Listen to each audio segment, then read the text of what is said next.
downtown area. As we look at those, the reasons why these things are happening from what we've got the feedback, basically it's become a very popular local destination. There are limited river crossings. There's traffic coming in from the 275 area, the 71 area, and they're kind of converging on this kind of connecting point. And that brings us to about 17,000 vehicles a day crossing that bridge. So we have a lot of people coming in, which is one of the factors. And again, the popularity and the use of this area certainly adds to that congestion. So one of the potential solutions that was thrown out over time was, can we move traffic away from the downtown? So the potential solution out there was, can we construct an additional bridge crossing over the Little Miami River? And that is one of the main points, but we're also looking at other factors, other things in there, how we can mitigate this traffic. So as we go through this planning study, we'll be focusing on the traffic, and we'll be trying to determine the best routes to mitigate this. So we've developed a purpose and need for this project. The purpose is the project aims to enhance the mobility and access all modes of traffic within the historic downtown area and improve the connectivity across the Little Miami River for through traffic. So basically it has the two components is they get this traffic through the downtown area, but also all the users to be able to connect to all the downtown amenities, the uses, and have a place that you can use all those improvements that are happening down there currently. So the study area for the traffic for this mitigation study was approximately 1 mile north of the downtown area and about 2.5 miles south of the existing bridge, which brings us way down into the Bridge Road, Hopewell area. The design, this design, as you look at this, it's outside the city limits. So it requires, these alternatives will require regional solutions. It's not something that can just be handled by the City of Loveland. And there are about 4 river crossings. If we go to the next slide. The crossings that are currently there at Hopewell Road, that's 2.5 miles to the south. We got the US 22 crossing of the Little Miami River, which is 4 miles north. Adjacent to that is Old 3C Highway. And then Grandin Road is 6.5 miles to the north. And then obviously, well, Loveland's down here in the middle. So that's the limitations that we see in the crossings in getting across the Little Miami River. So we did a residential survey as part of this study. And the survey had almost 1,800 people responded. And based on those responses, the issues that were brought out were travel delays, congestion on or near the bridge, and then parking. The contributing factors are, as we've talked, limited connectivity. There's a built-in street right here. You can't widen the roads as much. Finding that available parking. The Little Miami Trail, it's got a lot of use, a lot of cyclists coming through there. Great dining and shopping that's happening downtown and growing. And then the low clearance at the train trestle over Carl Brown is a factor that was brought out in this survey. So as we worked through this planning study, and we had some steering committee meetings with some local governments, because we do know this is a regional solution. So ODOT has participated. We've received the traffic information and some study information from OKI.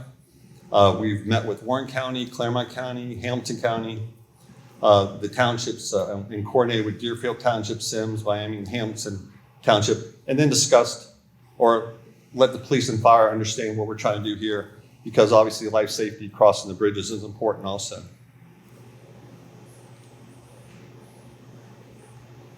So Danny Soroka, I should have introduced myself, Steve Smith of Burgess and Hypel, I'm sorry. Danny Soroka here is going to take this part of the presentation. Thank you, Steve. So, we did a lot of existing conditions analysis, and Tim is going to talk a little bit about what we found with the existing traffic analysis. But first, before we dive into existing things, and we basically took everything that Steve talked about and said, what's our evaluation criteria? Like, what are we going to base any proposed solutions on, and what are our constraints. And so just so you have an understanding of everything that's being considered when we're looking at potential solutions, we're considering all these things here. So safety and traffic operations are the two main ones, but there's also other ancillary criteria such as the downtown Loveland traffic flow.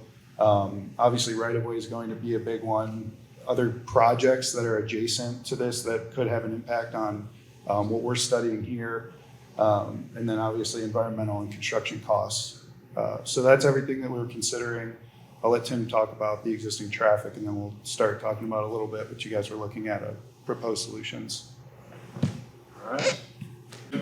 As I was saying, the majority of crash, the largest in the hot spot here is at the yellow dot at Riverside and Loveland Avenue on the west side of the bridge.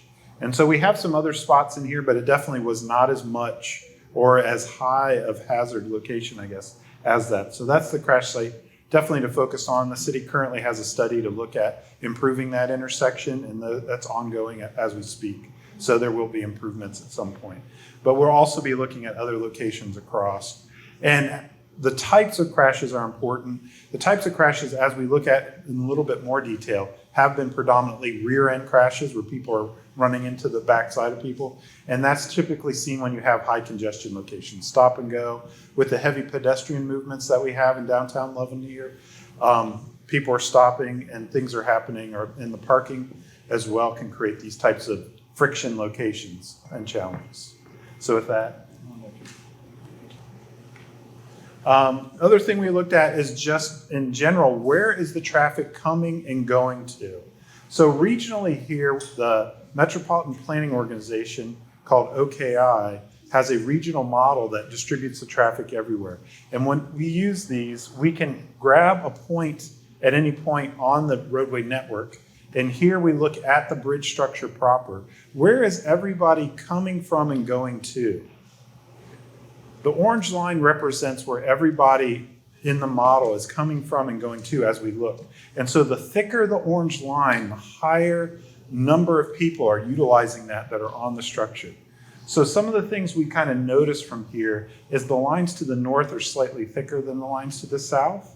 And so as we establish routes north, we see a slightly higher utilization of those structures when we model these results.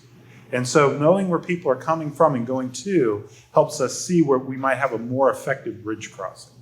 And so that's part of what we looked at here and why we have done this. So that's part of the study, and it's helped us identify some of the alternatives. And so Danny Soroka is going to come back up. He has helped us lay out several of these options, one of our Star Bridge engineers. So you can walk through those. All right. Can everybody hear me okay? All right.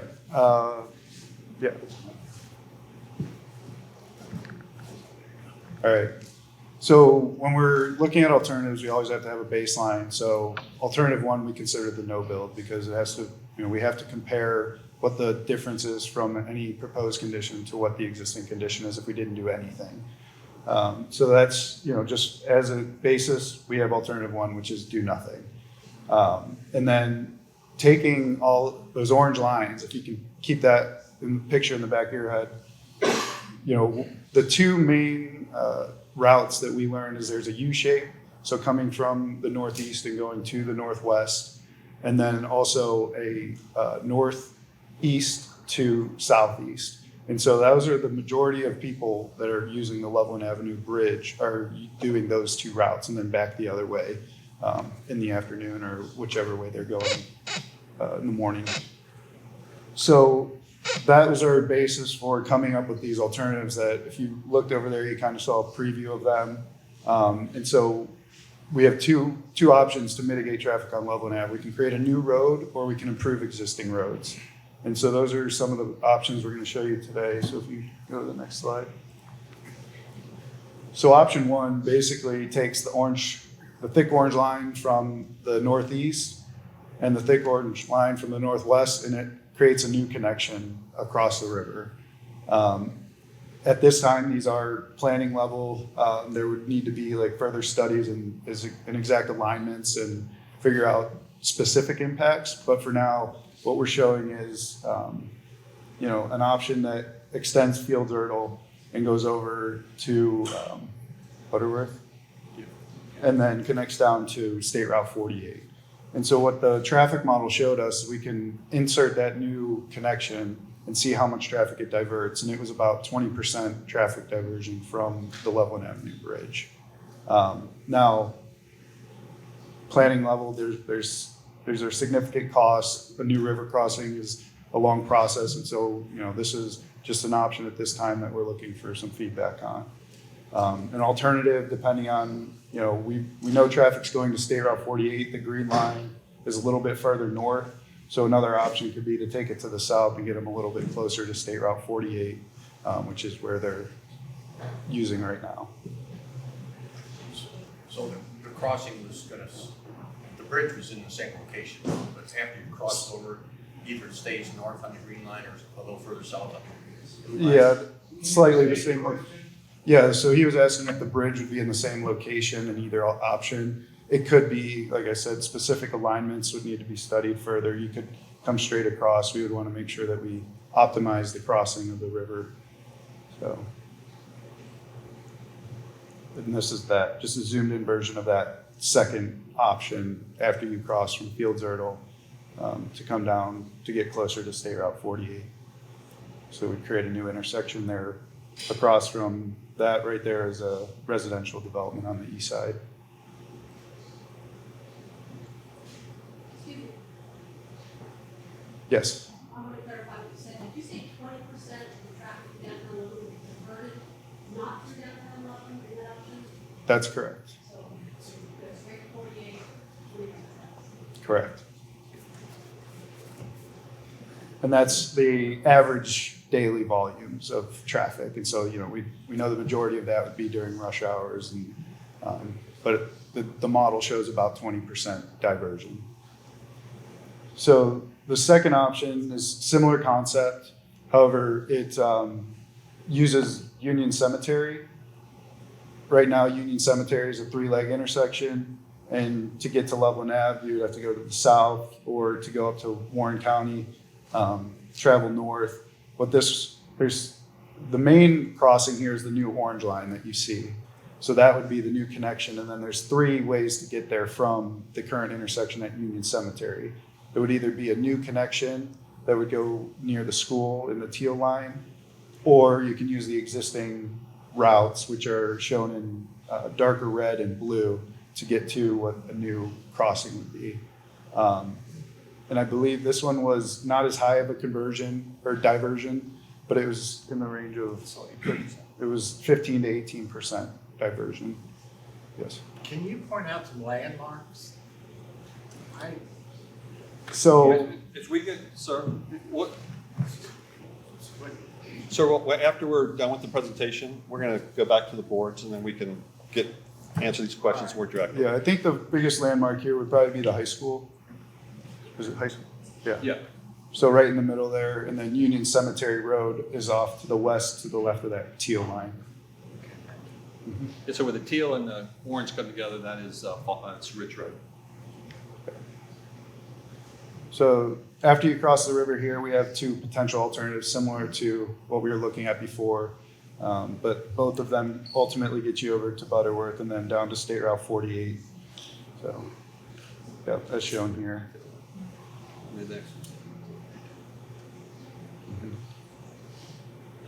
So as I said before, there's 2 options. We can do a new bridge crossing, or we can improve existing routes.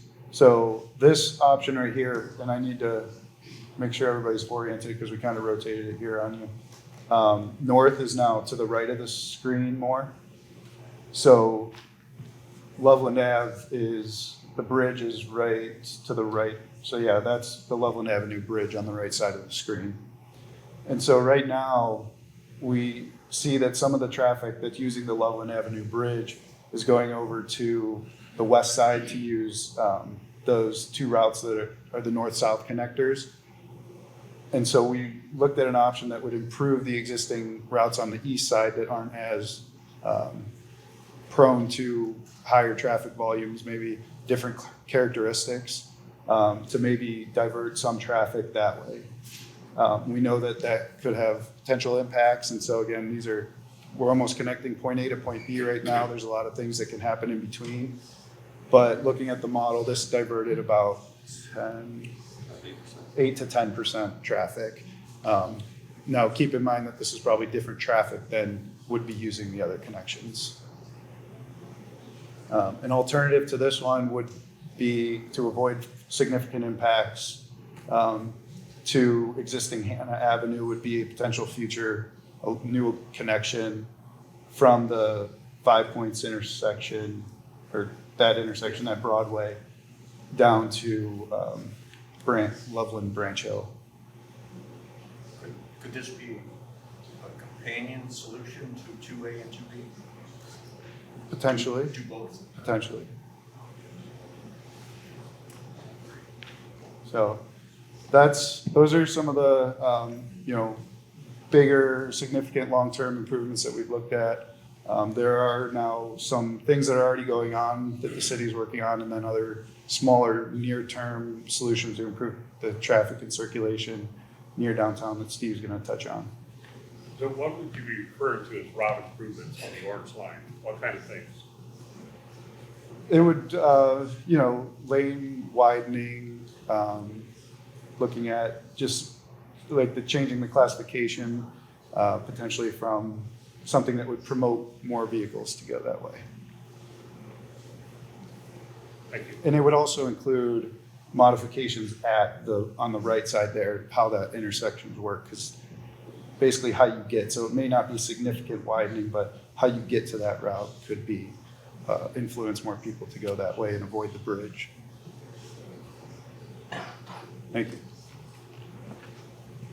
Thank you, Danny. So the City of Loveland has, this has been talked about for a long time, and they've been trying to mitigate these. So short term, they've been focusing on what can we do now to help kind of piecemeal this and make things better. So currently, the committed projects that are out there that you know of, obviously the bike trail, pedestrian bridge is being completed right now.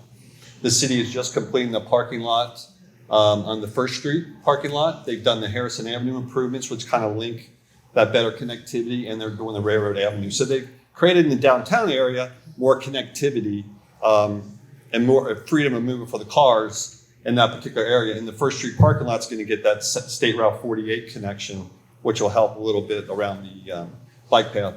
Additionally, we're working on walkway improvements on Love Madeira Road. They're working on near the post office and the bank. They're working on improvements to the sidewalk with a shared use pass in there. Riverside Drive intersection is being studied and will be a project soon. The Riverside itself has a slide repair project that will happen to correct that and keep that road open long term. And one of the big things that's going to happen is the bike trail crossing control. So at West Loveland Avenue, it's basically pedestrian control, which would stop pedestrians appropriate times so that the vehicles don't feel the need to wait and to kind of waste some of that time when they could be going through the intersection. So the city is actively looking at improving all these things. And as part of this particular study, we will be looking at some other short-term goals. This is a big project, but as we're looking at with these projects and some others, that could actually mitigate some traffic and try to do small solutions that make things a little bit better. We're not move traffic away from it by 20% or such, but that's what the city's goals are, and that's the direction we're moving. And then finally, go ahead, next slide. So the next steps, the design team will be over here at the boards to answer those specific questions you have and orient you as necessary. We'll leave some of the blow-ups up here on the screen too. We can always come up here and look at those. There are comment cards that we would like you to fill out. There's a QR code set up so you can add comments, because we need that. So part of our planning study here is really get your feedback and try to see where you guys, your head is at. We have got the comments with the residential survey, but we're with your feedback to try to see which direction you all want to go and how we're going to go through this study.